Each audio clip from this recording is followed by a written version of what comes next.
Hey guys, welcome back to the channel again, and this is the third video of making a proper discus tank setup. So I had completed the total part in this video. I'm going to share with you all of you guys the whole story, the whole theory. So I had completed, just take a look, and this is the setup. And at first I must tell you that in the first video I told you about that how I'm going to prepare the whole thing. In the second video I had shown you the tank. The tank was new at that time. I then started the bacteria growth process by adding some water, salt, and a air pump sponge filter. So that was the first thing. And then today is your 11th of August, Sunday.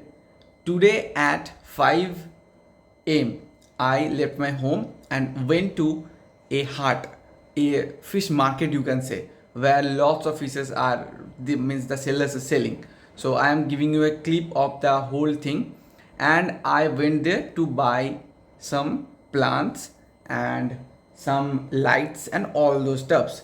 But unfortunately I didn't got anything there except some plants, and you can see these are the plants I bought from there, and those were cheap, means each root with one single plant cost me like 8 rupees to 6 rupees, that kind of pricing was there.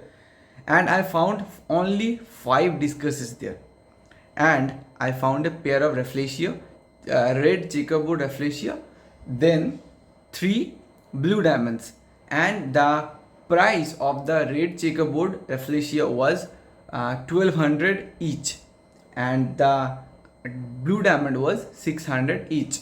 So the seller who was selling the blue diamond was ready to give me that all those 3 fishes in 1600, but I was trying to convince him to come to 1200 or 1300. That was his bargaining skill. I lost the in the bargain, but I didn't bought that because I had found some doubts in those discusses. So they were not properly stable discusses, so I didn't bought them. I also went to buy the substrate, but I didn't got anything from there. So I had very less time because of some works are coming for me. So I had this week only, means this is the last day. This is 11th of August, and this is the last day I could have done everything. So I have to do everything. So for that reason, by hook or by crook, I had to make my aquarium. So that was a tough story. I didn't got anything. I am showing you the clips of the heart also. Then I went to a seller. I knew him. You can say via YouTube. Then I went to him and found these stuffs. You just look at these discuses, the vibrance, the water quality, the premiumness of these discuses. These all are your Malaysian breeds and imported discuses, and they were like very much active. So I couldn't resist myself. I had to buy one or two. So I told him the whole story, how I am setting my tank. But he told me to keep a bare bottom tank and do not add anything, just discusses, one sponge filter. And I told him that I'm going to add a top filter, and he told it's okay. And he told also that do not give anything like salts, your anti-itching, all those stuffs, do not apply anything, just give the water. And I bought 2 discuses from him and one red tail cat, as I have told you that I had to buy one red tail cat. Then I came back home. That was a kind of 12-hour journey from not 12 hours, why I'm telling 12 hours, that was like 8 hours of journey. So I came back home, and it was tough for me bringing 3 fishes and some plants, and my tank was empty. Though the bacteria growth was there, but my tank was empty, nothing was in the substrate part. So I thought, what will I do with the plants? That was a big question. Then I remember about my 3 feet tank where I have put whole lot of sands. So from those sands I took out some of the part, because those sands are already bacteria infected, good bacteria that keep fishes good. So I took only the sand, not the stones from there. A few stones came also. So I took the sands from there and then put in this tank, and then put the plants, then put water on it, then put a heater, then put the your sponge filter, and kept it for like 3 hours. Okay, just for setting up the whole situation. And at that time I opened the discus's pack, and then kept the whole water with the discus in a balti, you can say. And then I started dripping water from the tap. One you can assume 100 drops per minute, that kind of speed was there. Okay, so 1.5 drops per second. So that was the speed of the drop. I kept them like that for nearly 4 hours.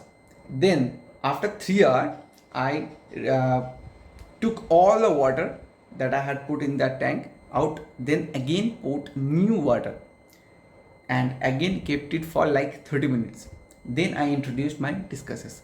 Now the catch is, it is a bit risky thing. It is risky.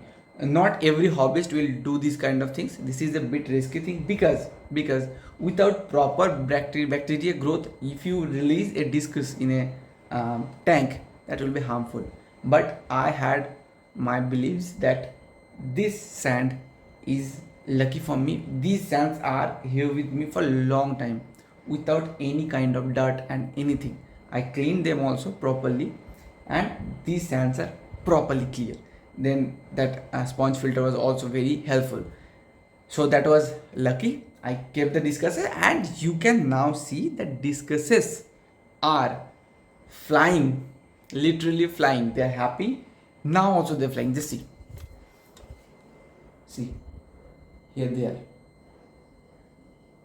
See, as soon as I turn the light off, they are super active. In high light they are not very active, but if I turn the light off, they are super active. But I had told you that I am going to use substrate in the bottom. I thought of it. Really, I thought of it. It was hard for me to replace substrate with sand, but later on I thought that substrates can create huge colony of bacteria. Okay, but sands cannot create that kind of thing, and your sand will not be hiding any kind of ammonia related. They're jumping also. So any kind of food particles will not be hiding in sand, because sand grains are very small, and that will be very helpful for me to clean the tank also. So for that reason I came back from the substrate thing. Now I had used normal sand, and over this I will be using some white sand later on. So that will be a proper finishing. And just comment me down. And one more thing, the light and the heater was there with me, and the sponge filter was also there, and I will be adding just one your top filter in this tank. And the seller told me to use only 3 times in a week the top filter, and for 1 to 2 hours. That's it. Discuses do not like flow. They just need proper filtration for some time, and weekly twice water change of 30% or weekly once of 70%. That was the verdicts given by him, and I liked that guy a lot. That guy had told me whole lot of things. I'm going to share all those knowledges with all of you guys, and you guys will like it. Definitely you guys will like it. So if you are still watching this video, then do comment that how the tank is looking, and also do not forget to hit the like button. Also subscribe the channel, bro. This is hard work. This is hard earned money. So you guys know how much a Malaysian breed can cost. You guys know. And then the tank, then though I had the filter light and sponge filter, means your thermostat, that's quite expensive. So that's it for today. Bye. we're going to meet each other in another video another day in the arowana tank. Bye.